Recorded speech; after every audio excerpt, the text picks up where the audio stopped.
మాత్రే నమః.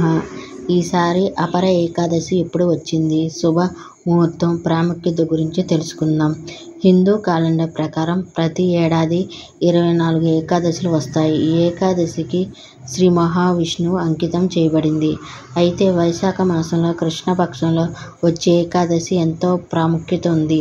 ఈ ఏకాదశిని అపర ఏకాదశి అంటారు. ఈ పవిత్రమైన రోజున పద్మ పురాణం ప్రకారం విష్ణుమూర్తిని శ్రీహరి అవతారమైన వామన అవతారంలో పూజించడం వల్ల ఇంట్లో సుఖశాంతులు, శ్రేయస్సు పెరుగుతాయని పండితులు చెప్తున్నారు. ఈ నేపథ్యంలో ఈ ఏడాది మే 23, 2020 శుక్రవారం నాడు అపర ఏకాదశి వచ్చింది. ఈ పవిత్రమైన రోజు మహావిష్ణువుని, లక్ష్మీదేవిని స్మరించుకుంటూ ఉపవాస దీక్షను ప్రారంభించాలి. అనంతరం ఏకాదశి పూర్తి చేసి నీటిని దానం చేయడం వల్ల తమ కోరికలన్నీ నెరవేరుతాయని చాలా మంది నమ్ముతారు. అలాగే వామన అవతారాన్ని పూజించడం వల్ల మోక్షం పొందే అవకాశాలు పుష్కలంగా ఉంటాయి. ఇది సమయంలో శివుని పూజించడం వల్ల సుఫలితాలు వస్తాయి. ఈ సందర్భంగా అపర ఏకాదశి పూజా విధానం, శుభముహూర్తం, ప్రాముఖ్యతలు తెలుసుకుందాం. పూజా విధానం: అపర ఏకాదశి రోజు తెల్లవారుజాము కంటే సూర్యోదయం కంటే ముందు నిద్రలేచి స్నానం చేయాలి.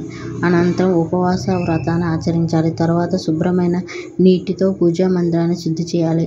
ఒక పీటపై పసుపు వస్త్రాన్ని పరిచి దానిపై కృష్ణుని విగ్రహాలు లేదా ఫోటోలు ప్రతిష్ఠించాలి. అలాగే శ్రీ మహావిష్ణువుకు సంబంధించిన వామన రూపాన్ని పూజిస్తారు. పూజా సమయంలో పంచామృతాలు, రోళ్ళు, మౌలి, గోపి, చందనం, అక్షంతరం, పసుపు, కుంకుమలు, కాలానుగుణంగా లభించే పండ్లు, స్వీట్లు, దీపాలు, ధూపం వేయాలి.